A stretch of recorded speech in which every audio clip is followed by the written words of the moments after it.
Welcome back to the incredible Rockets Propaganda Channel. I am your man's AK Infinity. You can find me on Twitter/X at AK Infinity _VVS.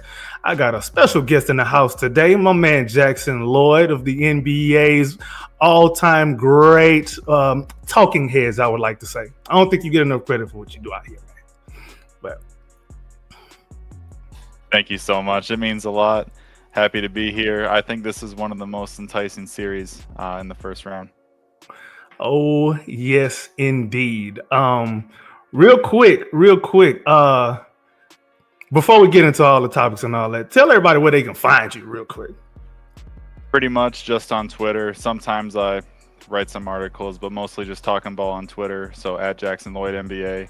I think on Blue Sky I'm the same, but I don't really post on that because just focus on Twitter mainly, but that's where to find me. Awesome. Man, let's go ahead and jump into it. Hit the like and subscribe for the algorithm. Time to blast off. So, Rockets versus Warriors. I think it's kind of poetic that these young Rockets are facing off against the older version of the Golden State Warriors, who may or may not be on their last legs. But if they are, it probably makes sense if we kick their legs from up under them, kick their crutches away, kick their walking sticks away, whatever they got that they're walking with. Let's make sure we lead them, wherever they don't belong. It's almost poetic in a sense because if you would have told Rockets fans back in 2015 when they had Dwight and Pat Bev banged up in the playoffs that literally 10 years later, you guys are going to be seeing the Warriors in the playoffs again with a different core, and they're still going to have Steph and Dre. And by the way, now they got Jimmy Butler, some young players like Moses Moody and Pods. And it's like the NBA, so much change year over year, but sometimes with certain cores, the more things change, the more things stay the same. And in a sense, we're all right back where we started, I guess. So, if before the season started, what were your thoughts even on the Warriors and their chances of being a great team and a contender again this season anyway, compared to how you saw the Rockets before the season? Before the season, yeah, I would say that I would have to check what I had. I think I had both teams in the 6 to 10 range. I certainly didn't have the Rockets as the 2 seed. I thought that they would kind of replicate a lot of what they did last year. I know a lot of people thought they would fall off. I didn't foresee that. But if I told you that I saw 2 seed, 50 plus wins, elite defense, all-time great offensive rebounding team, I wish I predicted that, but I can't say I did. As for the Warriors, I felt pretty good about where I had them slotted before the season. I didn't really see them as a top flight contender. Of course, they make the Jimmy Butler trade, and that kind of propelled them. And here we are today, 2v7. It's kind of a unique matchup because I feel like despite how the Rockets performed in the season, everything they've proven, the strides their young players have taken, the veterans like Steven Adams and Dylan Brooks that they've added over the years, it kind of seems like people are already digging their grave. And it's like, in my opinion, you want the Rockets until you got them. That's kind of how I view Houston. Like, you might think that they're inexperienced and you can have one up on them because of that and question the offense, but their athleticism, their rebounding, and frankly, I think, for instance, someone like Jalen Green, you go back to that Philadelphia 76ers game a few weeks ago against Quentin Grimes, and Grimes has been a big kind of figure in basketball circles lately, but that's a game where Jalen Green didn't shoot very well. But I thought that game kind of highlights his growth as a player because his decision-making in ball screens have been so much better. People love to kind of give the young shooting guards, whether it be Bradley Beal when he was younger, Devin Booker when he was younger, Jalen Green when he was younger, that kind of player kind of gets discounted because early in their career, their efficiency's going to be terrible. They're drafted to a bad team. They're playing tons of minutes on a bad team, taking tons of shots on a bad team. And then people kind of don't let them come into their own. And we see that with Udoka with the Rockets adding veterans, with the Rockets continuing to drafting impact players, we're seeing that kind of progression from Green to where he's legitimately playing winning basketball. I know he's not all the way there from, I guess, an overall efficiency standpoint, but I think the strides as a passer, starting to get to the free throw line more. I think that's kind of the vision, that if you're a believer in Jalen Green, you can bank on what we've seen from him as a distributor and getting to the foul line. Yeah, he's done a really good job of doing all of the things that we didn't necessarily draft him to do in the first place. We drafted him to be an alpha scorer, but under Ime Udoka especially, you kind of seen him hone and round out the rest of his game. Like Ime Udoka said from day one, I want him to be, him and Alperen Sengun, as a matter of fact, I want them to be more well-rounded. That was a key term thrown around for the last couple of seasons at this point, and you're kind of seeing what it's looking like. Now, it was kind of painful to deal with at first, obviously, because growth hurts. But we see the vision for it now. Some of us saw it a little bit earlier than others, and some people were ready to jump ship after a couple of weeks and trade him for Mikal Bridges or Quentin Grimes or whoever the hell else role player that people want to overrate. You know how that goes. But yeah, man, the defense, especially the defense for both of those guys, to me, is the absolute biggest stride that they have taken. Because you can't tell me a couple seasons ago that you would have felt comfortable with Jalen Green and Alperen Sengun in a closing lineup against the Warriors and actually pulling out a win. We did it twice this season. I know it's only 2 times out of 5.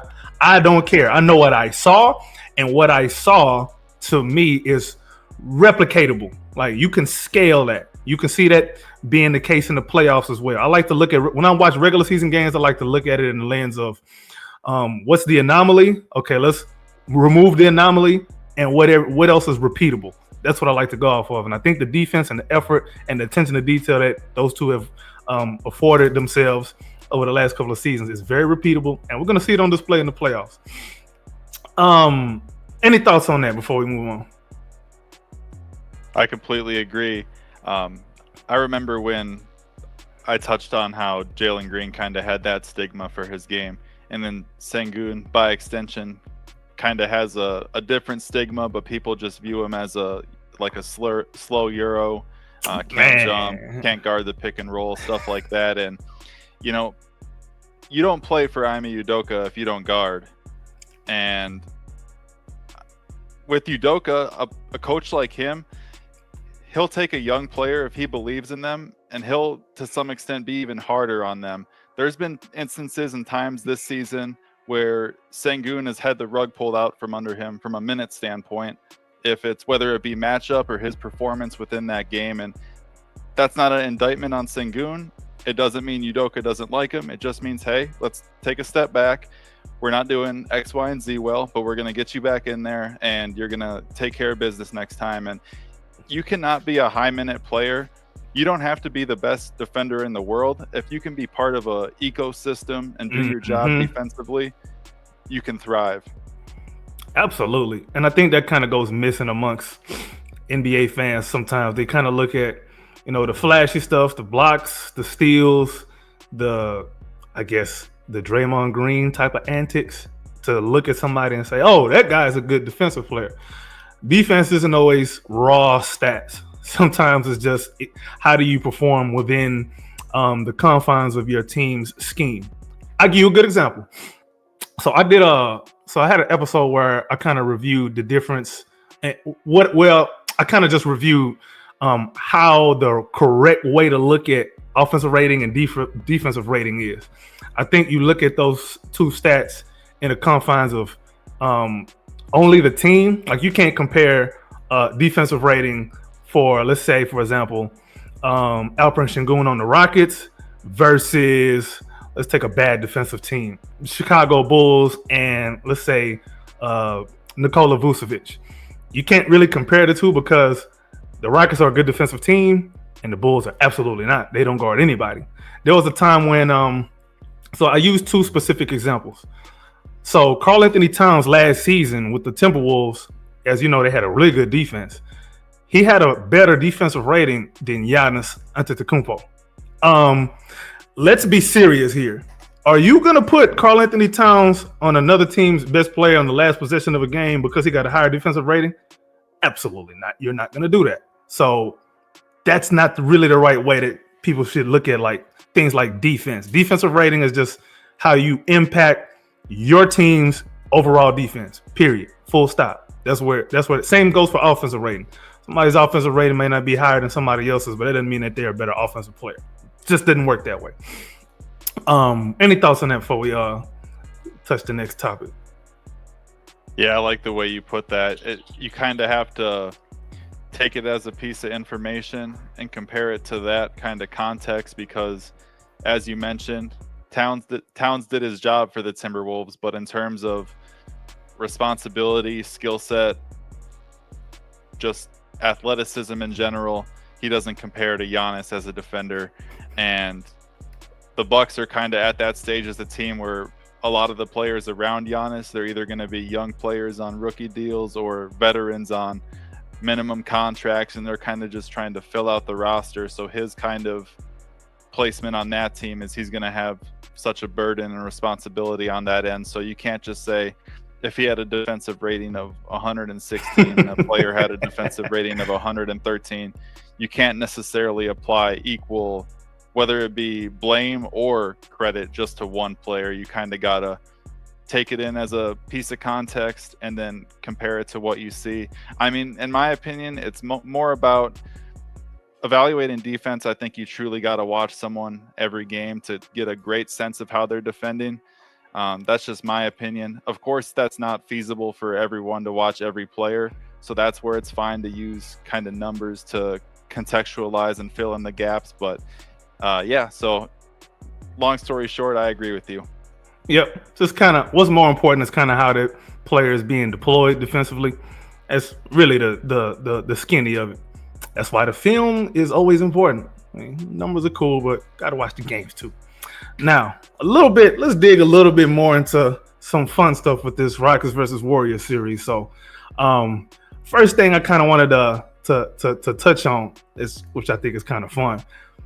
Who do you think gets the most techs and flagrants in this first round series? Techs and flagrants? I'll say let's lump them together. Techs/flagrant. Let's lump them together. I'll say Brooks and Draymond each get a flagrant one, and each of them get 2 techs. And bonus pick, Udoka and Kerr each get 1 tech for Udoka, 2 for Kerr. You think Kerr's going to get 2 techs? I'm just kind of BSing, throwing a number out there, but the way I kind of see it is Houston's, it's going to be full throttle. They're going to be grabbing, shoving, pulling on Curry. They're going to get into his jersey, top lock him, make it difficult for him to come off screens. If he does come off a screen, there'll be times where they chase him over it. There'll be times where they switch it. Kind of depends on lineup context. They'll probably throw some traps and hedges at him. It's going to be a very they're going to push the limits of physicality, impose their kind of physicality on the game, and kind of put it on the officials to make the call. I think a lot of times people complain about a team being overly physical or fouling and it's not getting called.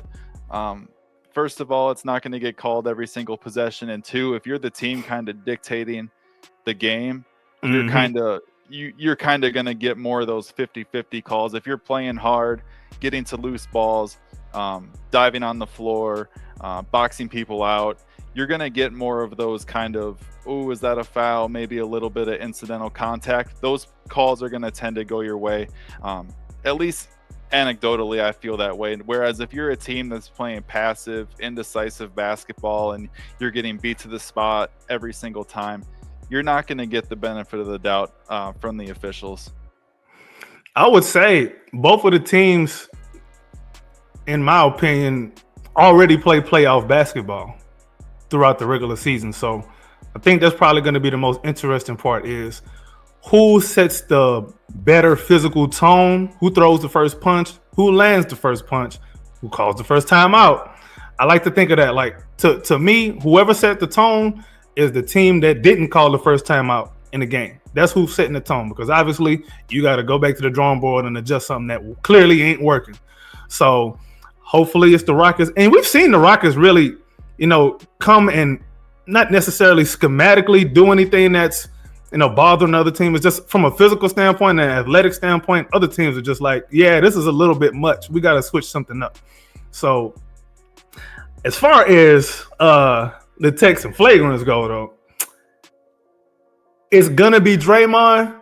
However, it should be more than whatever number he gets, because we know he gets a very, very long leash. It's almost like these guys are just afraid of him, like he's gonna come to their locker room after the game and kick them in the nuts or something. Like, geez, just call what you need to call. Why is it a flagrant or a tech for somebody else and not for him? That's what I don't understand. Matter of fact, it kind of goes for the whole Warriors team. They seem to get away with a lot of stuff. I know you watched that Memphis game, and I know you saw some of the stuff they were getting away with. Well, the thing with Draymond is, I don't know if this is true or not. Sometimes I feel like they kind of give him like a quick tech for just talking too much or whatever. Then once he gets that one tech out of the way, it's kind of free reign to do whatever he wants. I don't know. I think Draymond, there's instances where, like the flagrant against Sengun, and I feel like sometimes his reputation with that could hurt him. At the same time, he's constantly clapping at officials, getting in their face, kind of pushing the boundary that way. So I can definitely see how it's like, I'm a Timberwolves fan. Anthony Edwards was right up against that technical foul limit this season. He actually hit the limit and then had the tech rescinded to play against Utah the last day of the season. And I know people see that and they think like, man, like how does Draymond Green or how does Luka Doncic, how do they not have 150 techs in a season with the way that they're yapping on a possession-to-possession basis? So I get that. But yeah, I mean, honestly, I know a lot of people think this will be a feisty series, and I agree, but I think I assume both teams will be professional and focused. And I mean, don't get me wrong, it's going to be physical. There might be some scuffles, but I don't look at this and I don't think, I don't look at the Rockets and think, oh, they're going to be immature, young, and dumb. And I don't look at the Warriors and think like, oh, Draymond's going to lose his cool and lose them the series. I think both teams, they're going to play competitive. It's going to be enticing. It's going to be fun because, one, these are two kind of legitimate teams. Like, this is not a typical 7 seed, and they're facing a legitimate elite defense, elite rebounding team, contributions from young players, contributions from veterans, one of the best coach teams in the league. And then there's the other factors, of course, the aforementioned like rivalry over the years between Houston and Golden State, how it's a new core with Houston, whereas Golden State is kind of still standing on their last legs of a dynastic run. So there's so many things coming together. Pair in the fact that a lot of people are kind of assuming the Rockets are just going to roll over and take it. And I think you got yourself a series that 2 weeks from now, when we reevaluate it, when we look back at the series, one way or another, there's going to be a lot of people thinking to themselves, man, that was really stupid of me to think about this series. Or like, yeah, I can see something like that. I got a quick question for you. Who you give the coaching edge to? People do forget this is Ime Udoka's second time facing off with Steve Kerr. Coaching edge? I mean, the cop-out answer is I think they'll both coach a good series. I will say, I tend to think in the playoffs with more preparation times, I think there's some credence to the point that when you can prepare for the Warriors, it's a little bit easier to stop their split actions out of the post, their motion. It's just slightly, it's not quite as, I don't want to word this in a way that sounds disrespectful to them, but when you play them in the regular season, let's say you got 3 games in 4 nights or 4 games in 7 nights, and you're on a flight, then the next day you got to play the Warriors. It can feel like a knockout punch when you play them. And of course that's still, you're still capable to have that happen to you in the playoffs. But I think a lot of times, Steve Kerr even mentioned it today, or it might have been after the game yesterday. Don't quote me on that, but he said that we're not necessarily an isolation team. Jimmy Butler gives us an isolation aspect, and I think that's true because if you're switching their off-ball actions, or if Steph comes off a pin down and you show the big on him and he's got 2 on him, he's got to give up the basketball. Then they got to adjust to that, and it's kind of different than Steph's movement. It's killing teams, but it's killing them in kind of a different way where it's not quite as teams are kind of more well versed to make the Warriors counterpunch to the opponent's haymaker. So I think that aspect is something that Houston can use to their advantage, and there's levers that the Warriors can pull too. So I think this will be top to bottom. This is going to be a good series because I don't look at either team and think like, oh, this is a huge area of weakness. I mean, maybe the Rockets half-court offense, maybe the Warriors having really, really kind of, I don't want to call them geriatric and old, but the Warriors are not an athletic team. They can be sloppy too. Yeah, definitely. That's the big thing with the Warriors is if they're taking care of the basketball, they can feel unbeatable. But there are stretches on Sunday late against the Clippers. They play very sloppy basketball. There are times where Curry will have turnovers, Draymond will have turnovers, and not to single them out, but it's just kind of part. Those are the main two. Yeah, with the way their player and ball movement, it's kind of collateral damage. So as a defense, and I think the Rockets, I'd have to double check this. I think they were second in turnover percentage forced. They excel at using their athleticism, getting into the ball, getting deflections, and people probably don't care about deflections, but that's got to be one of the most underrated stats is team deflections, because if you deflect it, even if you don't steal it, it's going to make the shot clock bleed. It's going to make the offense have to reset. And then if it's disruptive. Yeah. So that's got to have a high correlation with team successes. If you're getting deflections, good things will happen.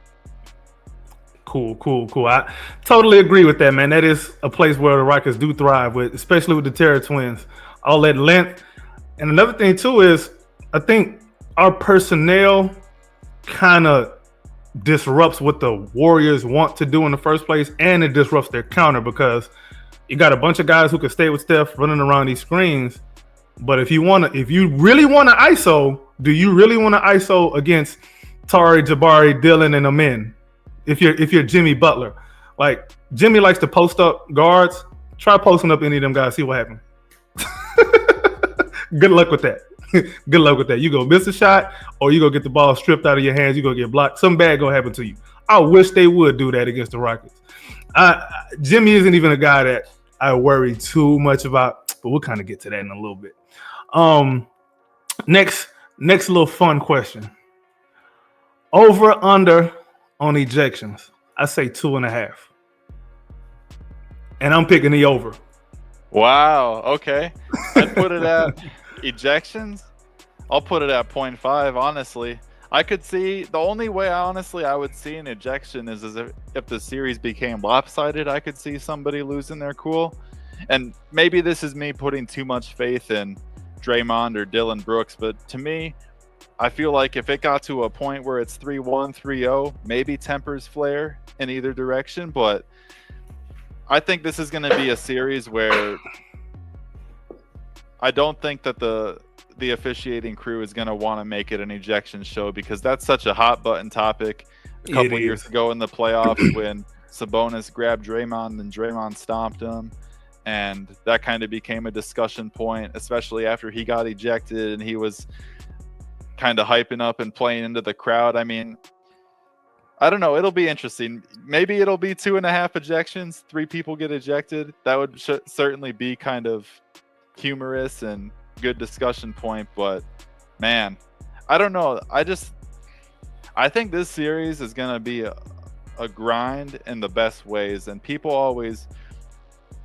oftentimes there'll be a series involving like the Orlando Magic, a team that really struggles to shoot from deep, and they're really good defensively with a lot of size, and people kind of scoff and dislike the defensive battles. But since the All-Star break, Golden State Warriors have been one of, or I should say since the Jimmy Butler trade, they've been one of, if not the best defense in the league. And for the entire season, the Rockets have been one of the best defenses in the league. And aside from OKC, you can probably put them up there with anybody. This is going to be a series. I always like to say, the way I like to look at it is it's going to be about the matchups, but these teams, they got a lot, especially the Rockets, they have so many different guys that they can kind of use within the individual matchups. I mean, I was thinking who's going to spend time guarding Stephen Curry. Amen's going to do it. Dylan Brooks is going to do it. It's going to be a Fred's committee, probably going to have to do it a bit. Terry Eason's going to have to do it a bit. If they go smaller and play Jabari Smith at the 5 a little bit, he's going to have to switch a little bit. When they go double big, Adams and Sengun are going to have to switch a little, or not switch. I don't think they go double big with Steph on the floor. Absolutely not. That's suicide. That's suicide. I feel like as the season's gone on, they've done a lot of the zone look with the double big. You don't think they'll try that? They did it in the last win. The last time we played them, we won, and then in the first half when we went double big, they did it with Steph on the floor, and then in the second half they adjusted and they did not go back to that double big when Steph was on the floor. They took either Sengun or Steven Adams out of the game. Most times they took Steven Adams out the game because you can't. They will blow that zone up if you try that with those guys. They'll blow it up. It won't make any sense. Matter of fact, that's what happened in the first half. And then when they saw that crap wasn't working, they were like, all right, cool. I won't do that again. I'm sorry. Yeah, that's a good point. I guess a lot of times when I see a team playing zone, I'm like, oh, this is a gimmick. They can't guard. Like, I feel like it's a signal of defeat when teams go to zone. But the way the Rockets have implemented it, part of it is they're so good at rebounding and they're so good at closing out that they're going to contest shots. They're going to get deflections. So I feel like a lot of times where with their athleticism and their length, you're not necessarily conceding as many open shots as a traditional zone would. And if, let's say, if a guy gets in the middle of the floor, they try and play make out of that. That's how a lot of teams, really any level of basketball, you try and break the zone that way. They kind of got length to surround it, get in the driving gaps, and maybe it doesn't make a difference. People say that 3-point percentage is random, but in my opinion, I think a lot about the way you close out, the effort, the second efforts on rotations. I think that does make a difference. Maybe, one game a team is hot or cold, but over a prolonged period of time, your habits on that end are kind of gonna bleed through, and your true self defensively will show. Yeah, especially when you're tired. It's kind of like in combat sports, especially in boxing. Whatever you drilled throughout your whole training camp, you're going to do that and stick to it and be disciplined until you start getting gassed. When you start getting gassed, that's when you revert back to your old habits, and you only got you rely on your one tool that you have in your toolbox that you know is all reliable. You got that one big right hand that you're going to throw, and you're going to forego defense and just be like, man, I'm tired. Let's get this thing over with. Either you go out or I go out. I can't do this no more. And we're going to see who has the best cardio in this series. We're going to see. We're definitely going to see. For the record, though, I do believe there will be at least one double ejection in this series. There'll be one. Double ejection? That's a bold call. If it comes true, we can circle back to that. That'd be interesting. Definitely. These guys don't like each other, man. You think it'll be kind of earlier in the series and then things calm down, or do you think it'll be something to where it builds over time, where let's say through 3 games everyone's composed, then it gets to 2-1 series, game 4, game 5, hopefully game 6 and game 7, or I guess in your instance you're probably hoping a short series in Houston's favor. I guess I guess I'm rooting for the Rockets as well, just because I used to like watching them quite a bit when they had Harden and Paul and Capella. Those were some fun teams. And then lately they've had a younger core. It's been fun watching those guys ascend. So, and of course, I have bias as well. If I had it my way, the Warriors would lose, but that's just because they always beat the teams I root for. So I'm hoping that if it's a short series, it's in the Rockets' favor. But do you think it'll be kind of something that builds over the series, or do you think it's something where game 1 out the gate, these guys are going to be going for each other's throats, like at their necks? I'm gonna say it's gonna be like game 1 or 2 for the simple fact we played them 5 times this season. Like, Oh yeah, the in-season tournament reschedule yeah, stuff. exactly. So they're already at each other's throats. The last game was that last game was a playoff game. Rockets were on the road. Draymond was being a Draymond, and the Rockets were all being themselves, being physical. See, here's my thing. I don't think people are like really understanding this enough for my liking. So the Rockets' heart and soul and their spirit is Dylan Brooks. For the Warriors, it's obviously Draymond. If you cancel those two out and both of them get a double ejection in the game, who you think is better equipped to survive? Definitely the Rockets. Draymond, his responsibility to the Warriors is he has to play the 5 a lot of times. Like I said, they're not an athletic team, especially with Kuminga and Jackson Davis not really playing. And I think he's kind of proved a lot of people wrong. A lot of people said that people viewed him naively, in my opinion. They viewed him as a negative or part of the issue in Memphis, and I never saw it that way. I mean, yeah, he takes some heat checks and some bad shots, but in my experience, you want to go to war with that type of player as opposed to be facing them. You're damn right. And both players really important to their team. The reason I think that Houston would be more well versed in the double ejection scenario is Houston can lean on Terry Eason. Houston can lean on Amin Thompson. Houston can lean on, various other players. I mean, Cam Whitmore, more or less, has not been in the rotation for the past few weeks. I mean, you probably don't necessarily want to go to a young player like that coming in cold. Nah, but I'm just saying, looking at their I feel like their depth has been a selling point of their team, whereas the Golden State Warriors, depth specifically. Yeah, the Golden State Warriors, they're kind of the guys that they have play spot minutes. They're guys that are more kind of do your job guys. They don't necessarily have the same athletes top to bottom on the bench. And yeah, I don't know. I mean, even if you look at a guy like Moses Moody and Buddy Hield, Moody's kind of one of their more prominent defensive players, but whenever he's matched up with a premium ball handler, like on Sunday, I thought he wasn't stopping Harden at all. The Kawhi Leonard matchup, if it wasn't Jimmy Butler, it felt really dicey for them. Obviously, GP2 can guard, and that's interesting with GP2 is that he's their best perimeter defender, him or Jimmy Butler by far. But he's such a one-way player. At the same time, he can kind of make teams make them pay if he rim rolls or if he hits an open 3 from the corner. So that's kind of the give. He did a lot of that against Memphis. Is the Warriors, the players that they have that kind of play that role for them, they're more or less specialists. Buddy Hield, specialist as well on the other end. He's just a movement shooter. I mean, if he puts the ball on the floor, he's only going to do 2 or 3 dribbles max in all likelihood. Moody's kind of carved out more of a rotational role, starting playing bigger minutes. I wouldn't call him jack of all trades but he's definitely more than a 3-and-D wing. He's a 3-and-D wing, but at the same time, he's not necessarily a limited player. But Draymond Green, this has been a long kind of tangent I've gone on. I just think that it's all good. It's all good.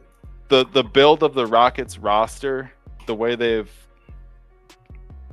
gathered talent over the last couple of years, has been different than what the Warriors have done over the recent seasons, where the Warriors have gotten older and they've had to find ways to get creative. I mean, a couple of years ago they had JTA on a 2-way, and they've kind of made it work that way. GP2 makes the team out of the training camp, ends up playing a role in the rotation. So they're kind of going to the scrap heap, and they're finding productive players, good players, whereas the Rockets have kind of built a layer of, we have veteran players like Dylan Brooks. Then we got guys like Terry Eason, who you can make a 6th man of the year case.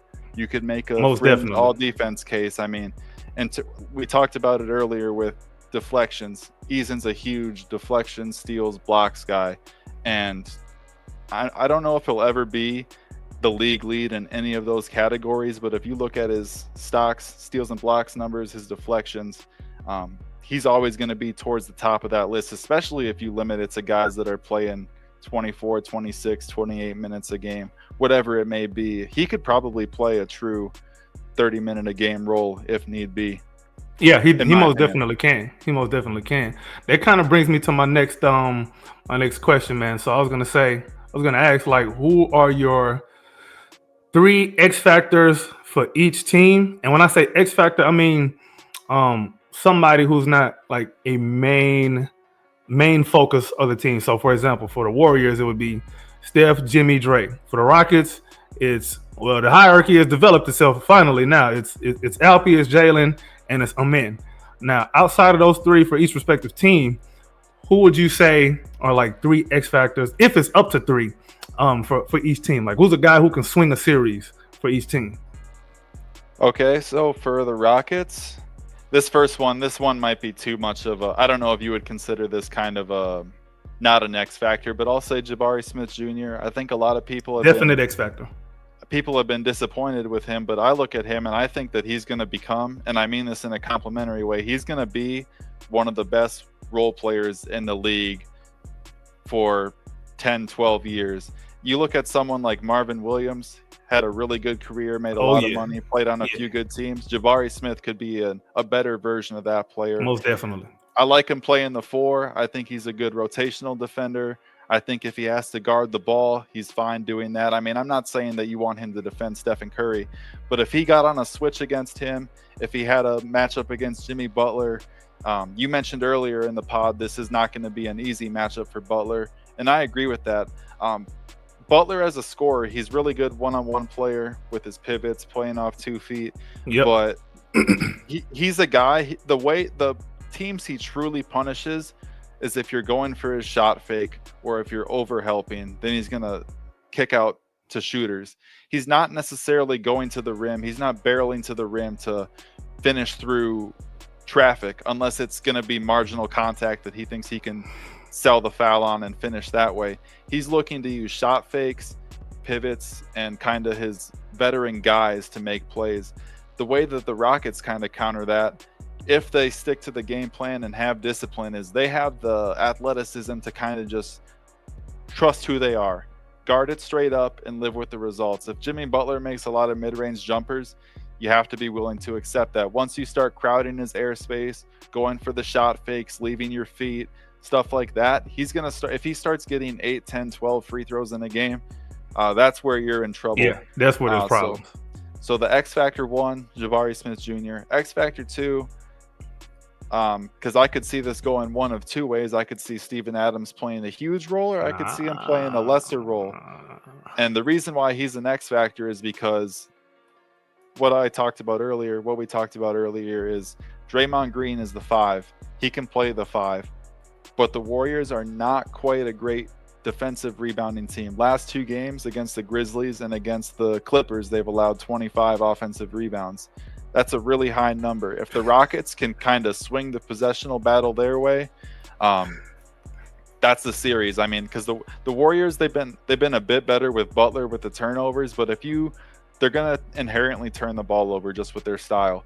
But if they're starting to bleed second chance points, I mean, that's what kept Memphis in the game last night. Even though Zach Edey wasn't making a lot of shots, he was getting so many rebounds. They were getting threes off the rebounds, and both, whether it's Sengun or whether it's Adams on the offensive glass. And then they also got some guys that I feel like the Rockets are really good at kind of weak side crashing or cutting to the rim. Even if they don't get the ball, they can crash the glass that way. And then my last X factor. Sorry, that might have been loud in the mic. With the last X factor, I'll go with Fred. Just because I feel like he has good synergy with Sengun. I feel like I don't want to call him a hit or miss player because I think that he provides value even when he's not making shots. But I think that if this series is going well for the Rockets, he's playing the good 2-man game with Sengun. He's playing a role, whether he's guarding Stephen Curry, whether he's guarding, I don't know what they were exactly going to do the matchups on a possession-to-possession basis. He might have to spend time on pods. Whatever it may be, I think that if the Rockets are having a good series, things are flowing well, he's going to have to play a role. Any cliche about a older veteran guard, you can say playoff experience, he can play with or without the ball. Mm-hmm. If the Rockets thrive this postseason, it probably has something to do with Jalen Green making plays down the stretch of the game. That's just the way a lot of these things go with.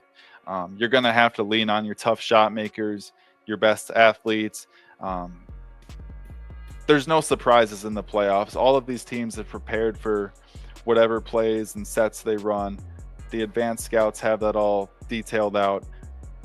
It's cliche, but a lot of times it does come down to one-on-one play. But off of that, guys like Fred, guys like Dylan Brooks, they're going to have to make shots. And again, ultimate cliche, but I think that Fred VanVleet, I've always liked him. I know that Rockets Twitter is hit or miss with him. They are. And it's especially going to be an interesting situation with how they handle kind of future seasons with Reed Shepherd, who's, in my estimation, I think he's a pretty promising player. I think I might have had him second or third for Rookie of the Year coming into the season. I can't remember. I think I had Richesay first. But nonetheless, I had him on my Rookie of the Year ballot. That didn't work out. I would say that it didn't work out, not as an indictment on his game, but just once you're in the mix in the Western Conference bloodbath, you can't necessarily devote developmental time. I mean, we see it with some of the Warriors' young players over the year with Kuminga, number one. Moody to some extent, James Wiseman. It's kind of sink or swim, and Shepherd spent some time in the G League. So, but that's a different discussion. But it'll be interesting to see how they kind of handle down the line their guard rotation for sure. Now, who do you think are three guys from the Warriors that are going to play like an X Factor role over there? I think you probably mentioned them already. Moody being one, GP2 and Pause, but who are the guys you think? I'll say for X Factors, I'll say Quentin Post for one. Not for any hard hitting reason, but just because I'm kind of curious to see what his role will be. He's a guy who I could see playing 18 minutes a game. He's also a guy I could see getting DNPs at some point in the series if he's to use the sink or swim analogy, if he's sinking. He's kind of a unique player. It's impressive that he's getting so many threes up. He's a good fit with Jimmy Butler, and with Jimmy Butler, kind of him being a mid-post, mid-range type player, and Draymond Green not necessarily being a scorer at all, that's kind of filtered out Kuminga from their rotation. I feel like that if there's a younger guy in the front court that plays a role in this series, it won't be Kuminga, it won't be Jackson Davis, of course. It would be Quentin Post. And, it bums me out because I'm actually a really big Kuminga fan. If I had it my way, he would be an X factor, but it doesn't seem that he's really in the Warriors' plans. Next X factor that I'll have is GP2. We kind of know what we're going to get with GP2. He's going to be great defensively. He can do full court ball pressure. He can really guard any caliber, any style of perimeter player. He fares pretty well against. The X factor aspect with him is when he screens for Steph, teams are going to hedge or trap him. They're going to force GP2 to make plays on the roll as a cutter, make open shots. And the NBA playoffs, it's a cruel game because if you're a role player, a lot of times you're going to decide the game. If you get 4 or 5 open three-point attempts, if you make 1, you're probably going to lose. If you make 3, your team's probably going to win. You can either be kind of the GOAT or wear the horns, or you can be the hero. And I think that the reason I say that is because the shooting and kind of the cutting, if that's working for him and he's a high minute player, if he's playing a role in limiting someone like Jalen Green on the perimeter, then it's probably a good thing for the Warriors if he's playing a lot of minutes.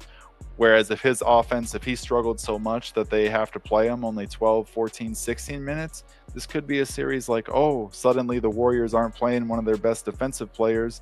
The ripple effect of that could be pretty negative for them. Last X factor, it's kind of tough because a lot of these back end guys for the Warriors, I think that there's not necessarily a level of trust with Steve Kerr. The only kind of caveat with that is Steve Kerr, he does occasionally play a deeper rotation, and he also does tend to try some wonky things if he doesn't like the kind of ecosystem that they got going on at the time. The last X factor, I'll go Buddy Hield. Again, cliche answer, but throughout the season, I feel like he's had times where he's been on a tremendous heater to start the year. There's been times where he's been frustrating for Warriors fans, and I'm just kind of curious to see what kind of role he'll play in the series. A lot of times teams will look at a shooter like that and they'll say this guy, whether it's Buddy Hield or MPJ or Corey Kispert or whomever, and they'll look at that player and they'll say, we can take him out of the game. We can get in their jersey. We can top lock them. We can chase them over screens. We're not necessarily going to help off them too much. And if you can turn that player, if they're a 4 to 6 3-point attempt player, if you can turn them into an afterthought, that can have a kind of a ripple effect on the team too. A lot of times I remember at the Lob City Clippers, people would be disappointed with JJ Redick's production some playoff series, and that's kind of how I view that archetype of player.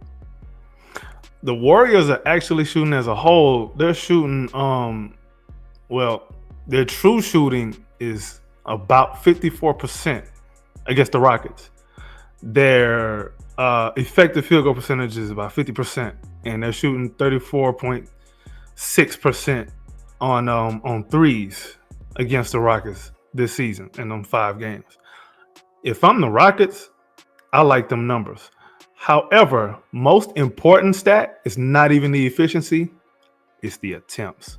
The Warriors are only taking 36 threes a game against the Rockets. That's how you shut their water off. You don't let them drink. Let them get thirsty, because what I've seen against the Warriors is if you play them to where they're desperately hunting those 3-point shots, 2 things will happen. They're going to bleed that shot clock because they're going to keep looking for a damn 3 from Steph Curry, because Steph Curry keeps trying to get open. They keep trying to get him the ball. And when they finally get somebody the ball to launch a stupid 3-point shot, it's rushed and it's contested and it doesn't go in. No other stat in this series is going to tell me how the series is going to go more than the 3-point attempts, because the Rockets, I think they're number 2, either 1 or 2 in 3-point attempts allowed. That more than anything is going to be a key factor in this series against the Warriors. I agree. And by number 2 allowed, you mean fewest, right? Yep, fewest allowed. Yep. Yeah, that's what I thought. I knew they were up there, but I try and check this stuff multiple times a week, but just wanted to clarify. Anyways, that's a good point, because think of the most back-breaking moments against the Warriors. It's when they're getting out in transition, they're getting open looks from 3. That means you're turning the ball over, you're playing sloppy, your offense is effectively hindering your defense at that point. And that's the key. Is Stephen Curry, he's probably going to have 20, 25-point games, 30-point games even. But it's, are you limiting his attempts to where he's probably going to get 10, 12, 13 threes up? Is he going 4 of 12 or is he going 6 of 12? And there's going to be moments where he knocks down shots, even if you are right up in his jersey smelling him. There's nothing you can do. But with the Warriors is if you kind of, and this is kind of a sense of why I had Buddy Hield as an X factor, even though I don't necessarily view him as some hyper important player, is if he's a guy who gets going where if there's compromised defense, defensive breakdowns, rotation miss, whatever it may be, and he starts getting hot from 3 or pods a lot of times, I think that he, whether it be kind of the chaotic nature of some of these plays, last 2-3 months, he's been shooting it really well from 3. Man. The Warriors thrive kind of outside of structure in a way. And if these guys, aside from Stephen Curry, because he's going to do his thing, but if these guys, Pods, Moody, Hield, if they start getting good looks, oftentimes going to be in transition, oftentimes going to be a corner 3. If someone gets a good corner 3, like an open shot from the corner, it means someone probably got beat off the dribble, or there was an offensive rebound, or it was in transition, and the defense is kind of struggling that way. So that's me piggybacking off your point of where if the Dubs are getting up a lot of 3-point attempts, it means that they're probably getting pretty good shot attempts and they like their chances with the shots they're taking. Whereas if you're limiting the 3-point attempts, if you're making the shot clock bleed, if it's getting down 8, 6, 4 seconds, whatever. I mean, if you force them to chuck up shots, that's great, obviously. But a lot of times, yes. the thing that I liked about that last matchup with the Rockets and Warriors from a Rockets perspective is Stephen Curry. He's a relentless offensive player. He is in tremendous shape. He will run players off screens the entire game. And I felt that whoever the Rockets threw at him, oftentimes it was an Amen Thompson, whoever they threw at him defensively, they understood his kind of mannerisms as a player, his tendencies, how the Warriors like to get him the ball. A lot of times when guys get the ball on the Warriors, it's kind of different from a lot of teams to where they're not necessarily going to shoot past dribble. When they get the ball, a lot of times someone on the team, they're looking to pass it back to Steph or get into a dribble handoff with Steph. And I think the Rockets, that last matchup at least, they kind of showcased a level of familiarity and preparation with that. So that'll kind of be the push or pull of this series is you trust what they have against Jimmy Butler. Can they remain sound enough, build off what they did last time, and be sound against Stephen Curry? Because if they're disciplined and they stay out of foul trouble and they get time with Amen Thompson, Dylan Brooks, maybe Fred a little bit, to where no one's getting gassed, or I mean, everyone's going to be tired. It's the playoffs, but you know what I mean. If they're doing those things well, that's how you can kind of shift it towards their favor. Speaking of being disciplined and not fouling, if I had you to guess the free throw attempts per game that the Warriors average against the Rockets, if I set the over under at 23.5, you pick an over or under For this series? For their regular season series and their 5 games that we played this season. How many free throw attempts a game do you think the Warriors average against the Rockets? I have no idea. I know before the Jimmy trade they didn't shoot a lot of free throws, but since the Butler trade, I mean, I'm guessing since you're asking, it's over, right? Oh, it's over. 24.8 free throw attempts against the Rockets in 5 games this season. It's incredible. To the Rockets, 17. That'll be a big thing is, oh yeah, keeping, if Butler's only taken 4, 5, 6 free throws a game, that's probably pretty good for the Rockets. By extension, I like a lot of what Jalen Green has done as a driver. I felt like earlier in his career, he was pretty reliant on the mid-range and the step back, and that's still a part of his game to some extent, but he's much more of a downhill player now. He don't get calls, though. He got one of the worst whistles I've ever seen in my life. Yeah, that's something I've noticed too with a lot of the athletic players. I feel like they don't necessarily get the benefit of the doubt as some, like if Jimmy Butler or James Harden or Luka Doncic, if they establish contact and they're crafty with it, but they tend to get more calls than someone like Russell Westbrook, Anthony Edwards, Jalen Green. I feel like a lot of times, I don't know if it's human nature or how the league wants to officiate the peak athletes, but a lot of times if it's like a 50-50 call, they don't necessarily give it to like the supreme athlete. They kind of just, I mean, it's kind of been a running joke for years that LeBron James, you could foul him at the rim, or Shaq or whoever it may be, just a physical specimen player where more or less, I don't have anything concrete, no numbers to back this up, but it's kind of understood that those guys aren't necessarily going to get the subtle swipes on the arm, especially when compared to like a 3-point shot foul or fouling a jump shooter. The barrier for contact with those is so different. And then, of course, post players, they're also dealing with a tremendous amount of contact that's not necessarily going to be called or enforced the same way. I'm sure it'll be interesting this series for Sengun, the amount of physicality that Draymond and Butler and Looney are going to have for him. And that'll be interesting because Sengun, he's got a face-up game. He's pretty good at putting the ball on the deck. passing out of boy. the post. And it hasn't really come to fruition until this season, and then there was the stretch at the end of last season. I think that ideally, I really like the fit of him and Jalen Green. I know a lot of Rockets Twitter and discussion points is like, is it going to be Jalen Green or is it going to be Sengun? And I'm like, it should It's be both. both. I feel like they have complementary skill sets.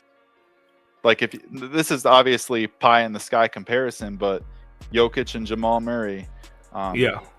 skilled big, dribble handoff big that sets good screens, tremendous playmaker, perfect fit with a scoring guard who has that kind of quick twitch game, good handle, can get into their pull up.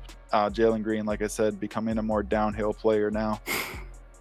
Most definitely. That begs the question. I think we already know the answer for the Warriors, but who do you think is the most important player for the Rockets this series? And there can only be one. I want to say two, but there can only be one. You think it's Jalen Green? Nope. No? I'll say, man, it's I'm biased because I'm really high on Amen Thompson, so I'll say him. But in my heart of hearts, I feel like it could be Sengun just because they're going to have to funnel so much through him, especially if the pace of play slows down or if the Warriors are scoring well. The Rockets are going to have to inbound the ball, take it up that way. They're not playing in transition as much. It'll be reliant on Sengun. But my biased answer is, let's get it. Amen Thompson. He's going to spend a lot of time guarding Curry. He's a tremendous offensive rebounder. I know that the pull-up shooting is not there for Thompson yet, and people spend so much time on the jump shot. I just watch him, and I don't even care. I think he's going to be a great triple threat player. I think he's going to be a great player attacking off the catch. I mean, he's a guy where he doesn't even necessarily need an advantage once he catches it, because his first step, and then not just his first step, but every successive step, he's gaining more and more ground and separation against the defender, where he's just dusting guys. And I look at it like, I see a player like that, and again, people will look at the flaws with the jump shot and the fact that Thompson's not a high usage player yet, but that's like a blank canvas player. And the fact that he's already this good after not necessarily playing a lot as a rookie. Did he have an ankle injury last year? After like I want to say about 11 or so games, he had that ankle injury. He was out for a little bit. Then he came back. He looked a little bit rough, and then he started to get into a groove like most rookies do as the season like goes February on. And March, right? Exactly.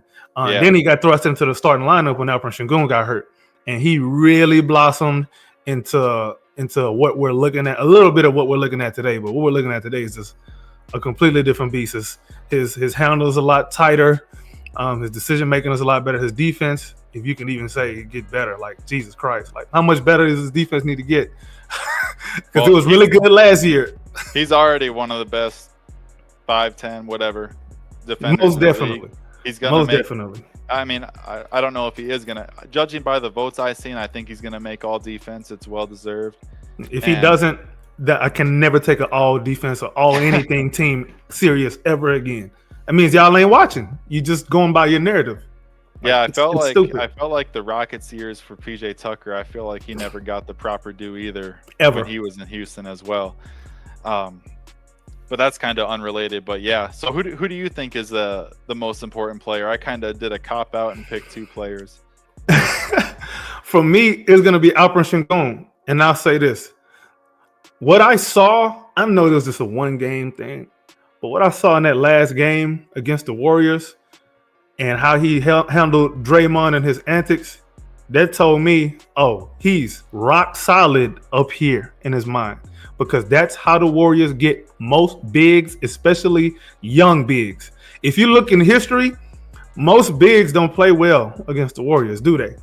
Historically, they guard bigs pretty damn well and they play them off the court. I haven't seen them do that with Alperen Sengun. What I'm looking at mostly is if Alperen Sengun can just hold up defensively. He doesn't even have to be a stopper. We're not asking him to be Rudy Gobert.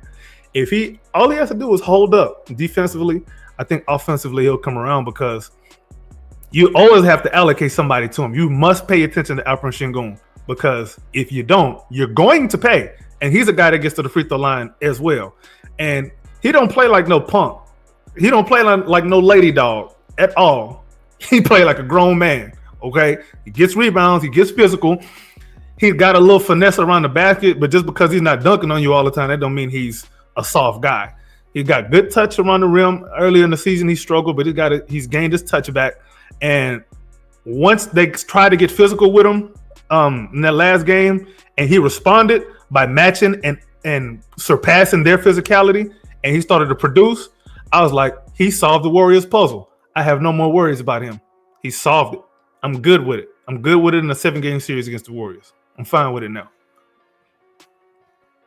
Yeah, it'll be fun to watch because the Warriors, they're so good at kind of sending the double team, whether it's from the baseline or the high side. And then on the weak side, they'll kind of split the difference. And then out of that, they rotate so well. So that's why the way I look at it, like I mentioned after the made shots by the Warriors, if the Rockets have to take the ball out, it's going to be a big burden on Sengun's shoulders, because from a decisiveness standpoint, from a decision-making standpoint, he's going to have to be playing with snap, making quick decisions.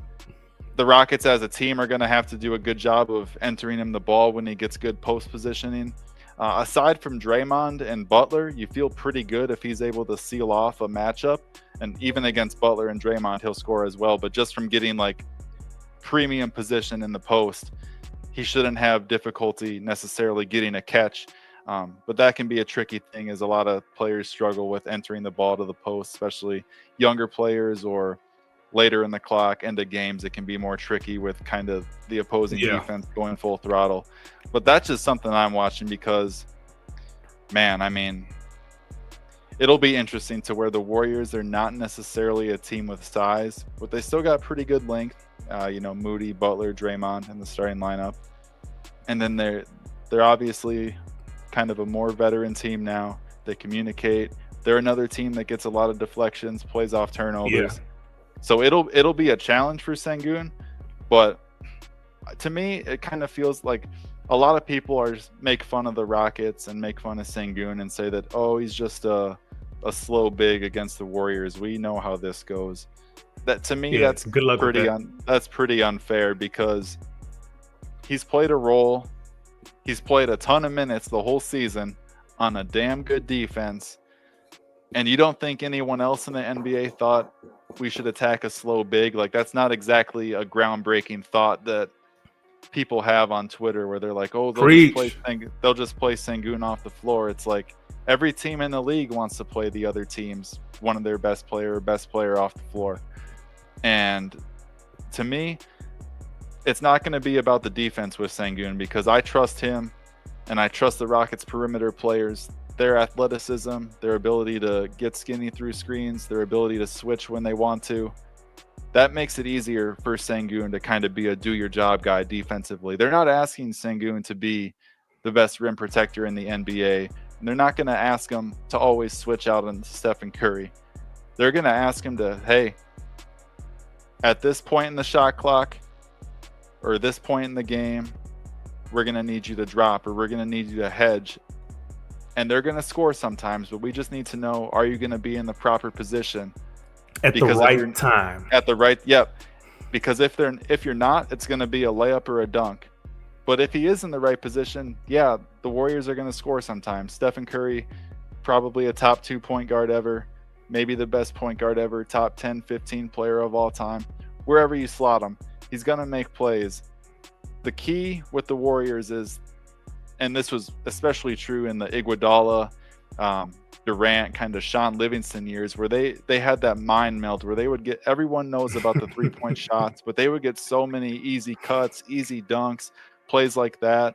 It would be Draymond Green playing 4-on-3 if they had to trap the ball screen. So that's kind of the way I look at Sengun in this series. Is, to me, as long as he does what, from a game plan and schematic standpoint of what's asked for him, that'll all kind of fall into place to where I'm not saying that they'll win. I'm not saying that he'll lock down anyone. I'm saying that will take care of itself. And offensively, that'll kind of be the deciding factor for how we view his first round series. Now, I believe that there's a secret weapon that the Rockets can unleash against the Warriors that would absolutely drive them nuts. If they start running a lot of free throw line inverted pick and rolls with Alp as the ball handler, the Warriors will not have an answer for it. Because whoever the hell they try to switch on Şengün is not going to be able to guard them, number one. And if you trap or you double team, isn't just right. Remember, we at the free throw line now. Amen Thompson's going to have all kind of dunks. He's going to have his own personal dunk contest in the middle of the floor all series, depending on who's setting the screen. Hell, even if he is the one setting the screen. Good freaking luck. Sorry to interrupt you. No, go ahead. Would you say for Terry Eason over the course of his career, I feel like as a rookie he was really good as first couple years, but his one weakness was he would have some like audacious misses at the rim. I feel like he's cleaned up a lot of those misses. Would you kind of agree? I know the last time I checked his shooting percentages at the rim, they went up a fair amount, but I wanted to kind of see your perspective on it because sometimes it's kind of tough to parse through it. Like a guy could get, if you get 2 or 3 dunks in transition, that could make your finishing numbers look a lot better for a period of time because, I mean, it's the NBA. You're not going to get a million easy shots at the rim. Whereas if someone they could be struggling in the half court, but making plays in transition, that would inflate their percentages at the rim where they would still have the same weaknesses in traffic or scoring against someone contested. Well, with Tari and his layup thing, I think he has cleaned it up a little bit, but even when he misses, he just gets his own rebound and put it back up. So it was like, that's what I tell people. It could be with Zion Williamson or Angel Reese. People always complain when Angel Reese misses layups. It's like she gets her own rebound so much. It's like the possession still extends. It's like, put the layup back up. Like that's the Rockets' main offensive set is offensive rebounds. We're number 1 in the NBA in I forgot what the play type was, but I think it's second. It may have been. It might just be second chance point, but yeah, putbacks. I think we're number 1 in the NBA in putbacks. Yeah, that's our best offensive set. That's our half court. We might miss, but you're not gonna get the rebound anyway. Yeah, so they don't even care, and that's why they're comfortable running on double bigs. By the way, because they're like, as a matter of fact, I want you to pay attention to this. When they run them double bigs, notice how more freely the perimeter guys shoot the ball. They just shoot it because they're like, I might miss, but we're going to score on this possession anyway. They don't care. That's a good point because like drives and 3-point attempts, I'm pretty sure I read I could dig up the article later this week or something, that drives and 3-point attempts, those tend to be offensive rebounds at a higher rate than like a mid-range shot. And it makes sense if you think about it, because if you drive, you force help, big man helps over, Rockets big can secure the offensive rebound, or 3-point shots tend to miss long. A lot of times the guard can sneak in by the foul line area, get the long rebound. And then the Rockets, they like we talked about, they have Amen Thompson, Terry Eason, Jabari Smith Jr. I feel like all those guys, if you have a player who doesn't box out and you know that they're not going to box out, those 3 players can take advantage of it for plays as a cutter, for plays as putback attempts, getting on the offensive glass. That if every team has 1 or 2 guys where they don't box out, and if they can find that and kind of capitalize it, it might only be 1 or 2 plays in a game, but what if that's the game where it's going to be a 3-point game, a 4-point game? I mean, those possessions count. Even lopsided playoff series, even 4-1 or 4-2 series, 2 or 3 games are most likely going to come down to the last few minutes. And a lot of the discussion point with the Rockets is, their offense. And that is fair. Their offense can look kind of wonky at times. It stinks. Let's call it what it is. It stinks. I can't even. I know you can do that. I'm gonna call it like it is. I'm going to be very, very blunt about it. The offense smells horribly, very bad, very bad. We can't even name a staple set that the Rockets will go to down the stretch in a close game that they know they're gonna get a quality shot off of every time. That set does not exist. And if it does exist, we don't even run it frequently enough for it to matter. That's been my biggest problem, my biggest gripe with the Rockets offense all season long. At least have a signature set and build off of that. We don't. It's just we play. I call it the Elmer Fudd offense, where we're just hunting. We're hunting for the mismatch, bleed time off the shot clock, throw up a stupid shot, get an offensive rebound, and put back. That's what it is. And then get an offensive rebound, kick out for a three. That's our offense. That's not sustainable. You're not going to win a championship playing offense like that. And if we do, I'll eat crow. Matter of fact, I'll figure out what I'll do if we end up winning the championship playing that kind of offense. I'll figure it out. Or somebody can tell me in the comments, what do you want me to do? That'd be a good problem to have. If the Timberwolves won a championship, I would be happy to be wrong about everything I ever exactly the team. Like, sign me up for that. Most definitely. Next, we got a couple more on this preview series. What do you, if there's anything, what do you worry about the most in this series? I guess for either team, like, what is one thing? I'll give you my example. Like, one of the things I worry about the most, probably the most, is I worry about the Warriors like trying to injure Rockets players because those guys are freaking dirty. Like, they need to bathe before every game. I try and give people the benefit of the doubt when they're dirty. Like, people always said Dillon Brooks was dirty a few years ago during that playoff series when they said there was that like code discussion or whatever. I don't know. I mean, I think Draymond is reckless. I think Brooks is reckless. I don't necessarily think they're trying to hurt guys, but no, Draymond definitely. You think so? That man did the A-Town stomp on what's his name? On Sabonis. He just curb stomped that man in front of everybody and act like he didn't do nothing wrong. Yeah, that's the thing that makes me think he's dirty, is because you're clearly hurting people and you act like you're not doing it. Don't you know that there's something called replay? We can see you. Yeah, man. Full HD, 4K. Exactly. Like, he just acts so oblivious when there's a review about something that he clearly did.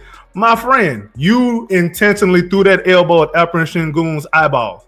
Almost broke his nose. Man is bleeding. You gonna act like you got Warriors fans talking about, oh, he was faking it. You fake bleeding? How? This is not wrestling. This is not Ric Flair versus Hulk Hogan and they blading themselves and to start bleeding to make it look like there's some kind of crazy effect. Man, are you kidding me? Draymond is a dirtbag. I'm sorry.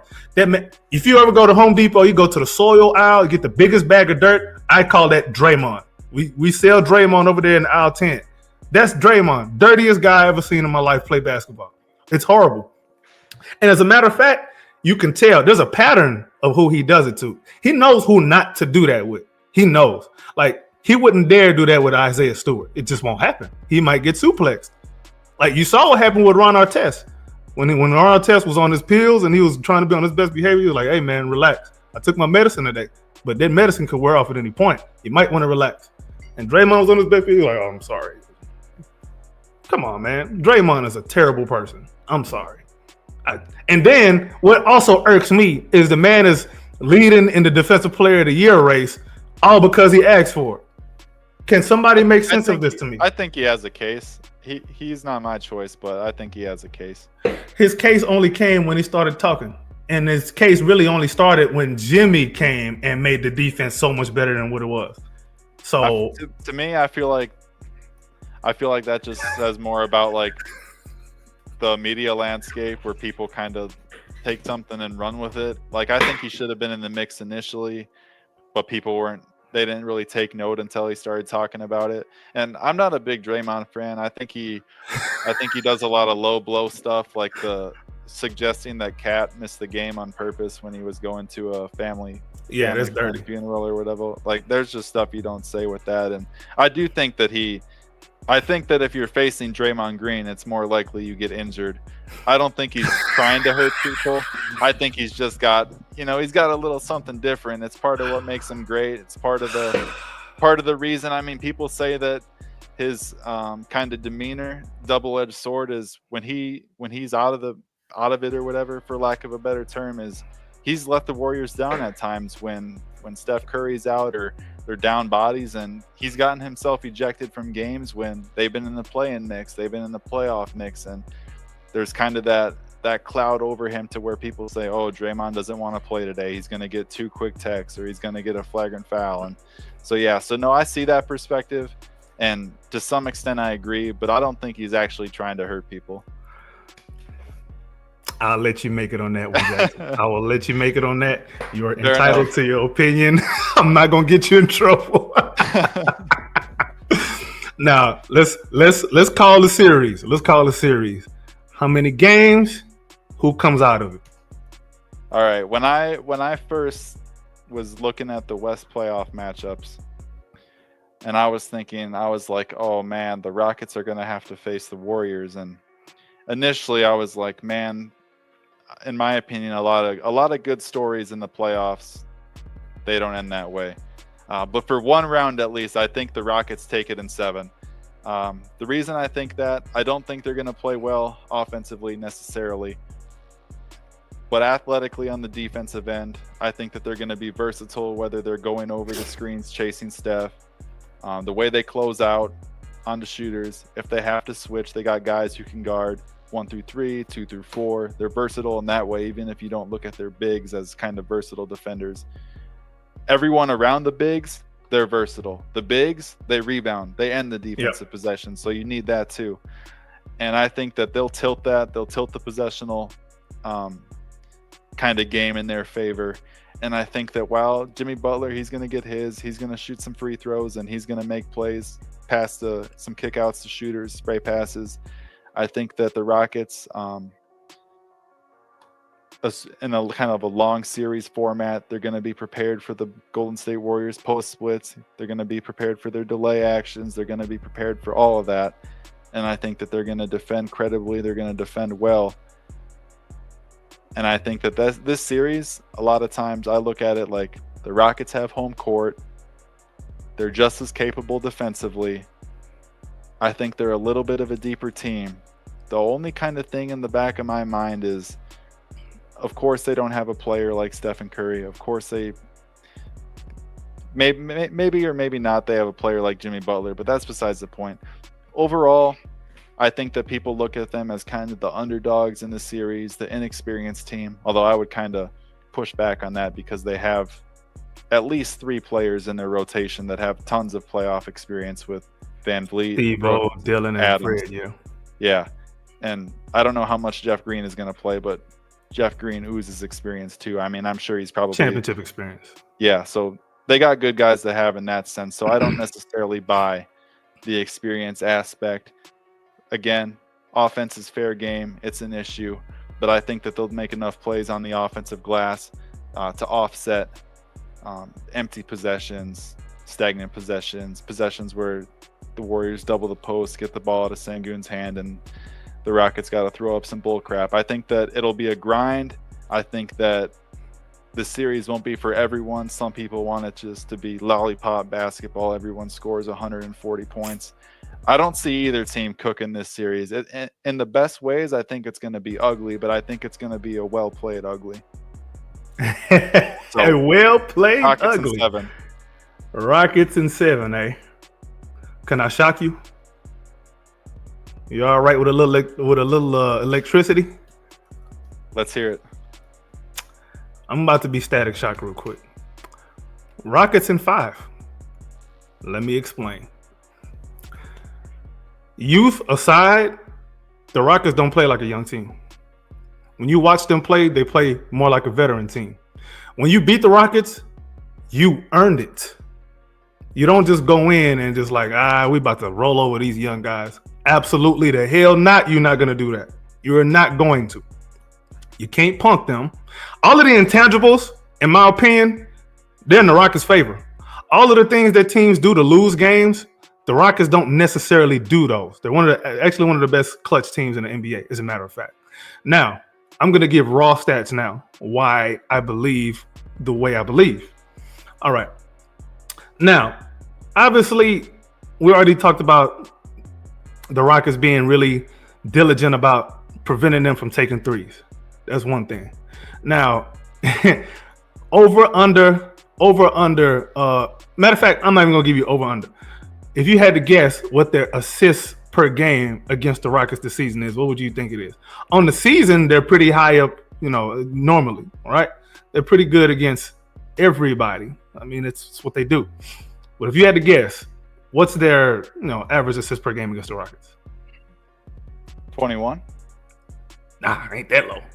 It's actually just 24. 24. It's just What's their seasonal average? 32? Their season average. Let me look at that real quick. I didn't even look at their season average. Their season average is, if only Basketball Reference would show me this more quickly. Oh, it's 29.1. I don't know where that ranks in the league, but that's pretty damn high. Like, look at that differential. That's a pretty good indicator of like you want the Warriors to be stagnant. You don't if the ball's popping around and they're making the extra pass, they're making the next pass, it means that a good shot's going up. So that's interesting. I didn't know that stat, but that kind of checks out with what we saw, especially in the last matchup. Obviously Curry can get his own shot, but like the best kind of games Curry has, it's Draymond hooking up with him for handoffs, for cuts, for everything. And in the past, or still currently, guys like Looney and Iguodala too. So so I definitely see how that kind of correlates in a sense. The Warriors don't play like the Warriors against the Rockets. They can do that bull crap against everybody else, not against Houston. So that's one thing. Now, if you were to look at three-point makes, obviously they make more than the Rockets. The Rockets make 10.6 in the series against them, and the Warriors make 12.6. All things considered, that is a very small margin. All things considered, like in this matchup. Now, here's the biggest reason why that I value that so much. Let me tell you the biggest reason. Now, the Warriors are only taking 85.2 shots against the Rockets. 85.2 shots a game against the Rockets. How many shots a game do you think the Rockets are taking against them? 94. 93.8. So almost right there on the money. Pretty good guess. Now, I understand that the veteran, Golden State Warriors have, their basketball IQ, and that would be the reason why everyone is picking the Warriors. Understandably so. But at the end of the day, when you watch the film and you look at the total body of work and you look at the trajectory of where both teams are going, a lot of people are going to be surprised at what the Rockets do to the Warriors. The Rockets just might end this Warriors dynasty in 5 games. Ooh. They just might end it. And I'm somebody who was very skeptical about this matchup. I didn't want anything to do with the Warriors at all. I get PTSD when I even see the colors blue and yellow. I get PTSD. I don't like the color combination. I get scared. I'm like, oh no, I'll be dreaming. I have Draymond appear in my dreams. I wake up with hot sweats. Nah, I just can't do it. Steph Curry didn't hit a 3. Oh my goodness. Like, I was going through it when I really realized that the Rockets were going to play the Warriors. But just digging into the numbers and just also watching, I'm like, the Warriors have to, like, they had to empty the clip against the Clippers and the Grizzlies. They really had to empty the clip against the Grizzlies. And the Grizzlies didn't have the Grizzlies didn't have Jalen Wells, they didn't have Brandon Clark, and they hurt Ja Morant. I'm gonna say it out loud. They hurt Ja Morant for that critical stretch of time in that third quarter in that playing game. The Warriors are not the same guys. They're not the same. These ain't the same. This ain't your mom and pop's Warriors, man. This is a new age, and this is a new Rockets team, and it's gonna be very fitting when the Rockets pack these guys up in 5 games. Telling you right now, I'm gonna come on stream live, drunk as a skunk, because I'm about to drink to all kind of happiness. Telling you right now. That's my take on that. Did I say anything that sounds crazy? I looked at stats and I said only thing I said was facts. I didn't give any emotion behind nothing. Well, I did kind of give some emotion. Mostly facts. I built my emotions off of the facts. I'll say this is a matchup where part of me is thinking, are we kind of just ignoring the obvious and it could go either way. Part of me is saying, are we ignoring the obvious to where top to bottom, the Rockets are just so much more well-versed and equipped to kind of contain and handle everything Golden State's going to dial up offensively because, like I mentioned, Jimmy Butler, tremendous player, really good playing off 2 feet. If you stay down on the shot fakes, understand he's looking for the kickouts. He's still going to score, but it's a lot harder to score when it's some mid-range jumpers as opposed to free throws, open threes, layups, etc. On the other hand, am I discounting Stephen Curry or Jimmy Butler too much? Ultimately, I can't let either of those stances faze me. I would be a little surprised if it was a 5-game series. I think it'll be a long series either way. But I saw that I can't remember the odds off the top of my head, but the implied odds were that a 64% chance the Warriors win for the betting odds or whatever. And to me, I think that completely sells the Rockets short. I think that people are, understandably, they have confidence in the Warriors because they're like I said, they're probably better than a traditional 7 seed. But at the same time, it's cliche, but defense travels. No rebound, no ring. And the Rockets have home court. The Rockets do the things that you want to do to win in the playoffs. They do the things, especially in the first round. They do the things that if you don't play well, you can still win because of what they do. Yeah. They take care of what they can control. Yep. Offensively, it's hit or miss, but they've been winning in spite of that. If they just have okay offense, they are going to wipe the floor with the Warriors. Just having okay, because their offense has been horrid in all 5 games. It's been absolutely horrid. All they need is a decent offensive quarter, just one, and we're good because everything else are things that we control and we take care of. Ime Udoka does not play about that. Take care of what you can control, and the randomness will not affect you as much as it will other teams. Now, you got time for a couple more topics? They should be real quick. Oh yeah, of course. I love this. Cool.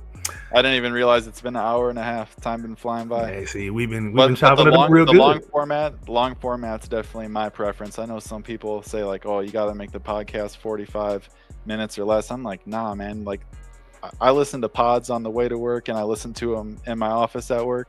The long format is the way to go, man." So, yeah, especially when you're working out too. Yeah, and I like long drives. I listen to podcasts on long drives, man. Yeah, and hey, man, I can cut it up in little segments. I may or may not, depends on how I feel. Now, next topic. This one should be pretty quick. The Rockets have Phoenix draft picks this year. This summer, 25. We have 27, and we have 29.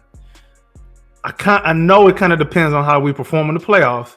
But I'm going to put Rafael Stone's hat on you right now. You're the Rockets GM. You are Jackson Stone right now. What are you doing with these picks this summer? Let's say we get out the first round, we beat the Warriors, we pack them up, and well, it ain't got to be 4 games. Let me not go overboard with it. But we beat the Warriors, we get out the first round, and we're playing with house money now. What are we doing with pick 25? I said pick 25. The first round in 25 this summer. This draft should be top 9, if I'm not mistaken. And it's a swap with Phoenix. It's a swap with Phoenix, which means we own them. That's interesting. I haven't done any draft prep or anything, so whatever I say is not speaking to the quality of the class. Typically, with a pick, and let's say it's in the it's going to be 10 to 14 then, or no, it's between 1 and 9. No, I thought you said it's top 9 protected. No, not protected. It's top 9 outright. Well, not outright because it's a swap, but it can fall between 1 or 9. Like the worst it could be is 9, as far as I'm understanding. I might have that wrong. Okay, if the pick is high, I would keep the pick, but if it was like a mid-late lottery pick, I would probably trade it just because you can get a really good player typically with that type of pick.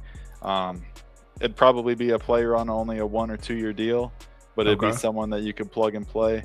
To me, so you're saying this isn't a situation of they win in the first round, but then they lose the competitive series in the second or the finals? Right. And even if we lose in the first round, but it's super competitive and you get a lot of questions answered. Yeah. So I probably wouldn't make an extreme choice either way. I follow a lot of Rockets accounts, and I know a lot of people are talking like, should they go in for a star? Should they do X, Y, and Z? To me, when it's time to make a star trade, you know when it is because the opportunity presents itself. Whether it's a star saying that I want to go there, or to where you have just the perfect flush of assets to trade for a player. When those opportunities come up, you know when it's time to make a move. Like when it's time to do that trade, it's like a too good to be true sense. When I saw when Chris Paul got traded to the Rockets, and I think Woj was still at the Vertical or Yahoo or whatever back then, and I saw the trade and how Morey maneuvered some non-guaranteed contracts, and it was like 7 players involved or whatever it was. And I saw the details of that trade, and that Chris Paul was opting in to do the trade. Mm-hmm. That's the type of move where you're like, oh, pounce at that. On the other hand, I think the Rockets would be fine to just use some patience. So I wouldn't necessarily rush a star trade just because they got eliminated at some point in the playoffs. I will say though, I'm kind of like a continuity guy, kind of see things through.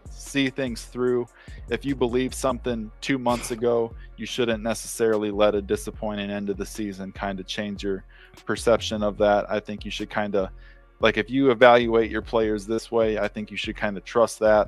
And then as more information comes, you can reevaluate it kind of at the deadline or after next year. These things tend to sort themselves out in a way. I definitely agree with that. I'm a continuity guy myself. I mean, obviously, there's times when you can make an exception, but it has to be exceptionable. Otherwise, what are you doing? Sorry to interrupt. Can I add go ahead. Thing? Yeah. The caveat I'll give is that I wouldn't trade Thompson for anyone who would get traded off the table. He's off limits. And I wouldn't do a trade where. So, for instance, a lot of people like the Mikal Bridges fit with Houston, and I'm sure he would have played really well with them.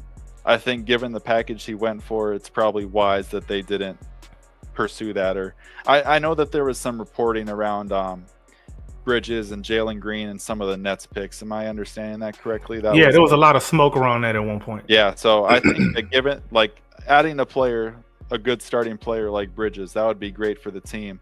But given that price point, it's not necessarily something the Rockets need to fall head over heels for. To me, the type of move that I would like to see them make, if it was possible, is like a veteran player that gets traded for less than you think he should get traded for. A lot of times that's a guy on a 1 or 2 year deal. On a related note, someone like Jimmy Butler, to where you're not forging your future.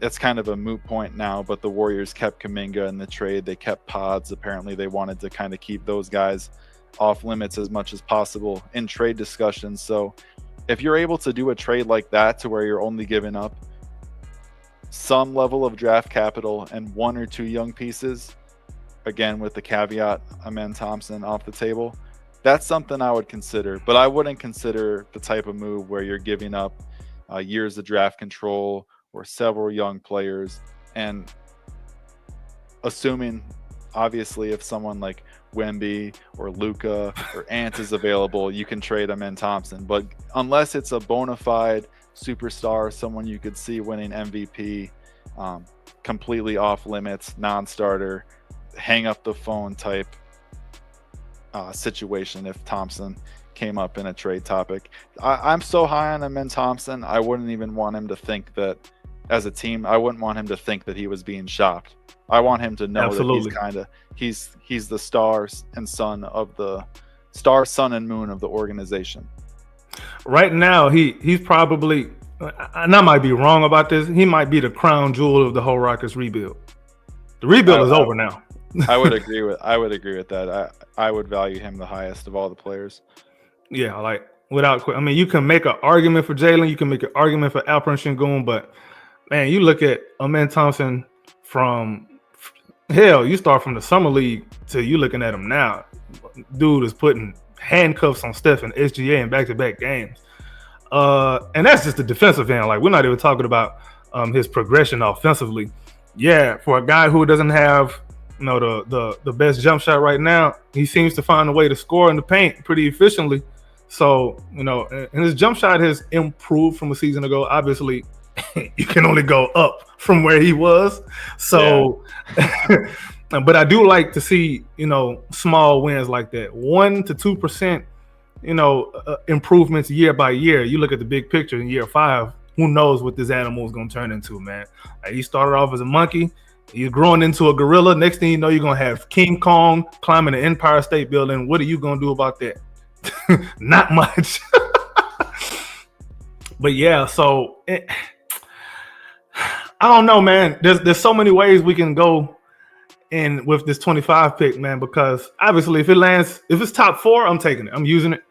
Otherwise, I would, try to shop it for a high level role player. I don't really want somebody who's going to come and, really change the landscape of a rebuild right now, obviously, because I still think there's a couple. We need 2, at least for me. We need 2 playoff series to really pick a direction with the rest of those picks. If you ask me, we need 2 strong playoff series, because that way you get, to me, the playoffs is the ultimate mirror. The playoffs tells you what you look like. It shows your flaws. It shows where you got pimples. It shows your acne. It shows the scars that you try to cover up with makeup. It shows everything. So good luck with that. This is your mirror. Now you know what to go improve on, and you know what your team needs. So with 25, I think, obviously, unless it's like somebody who,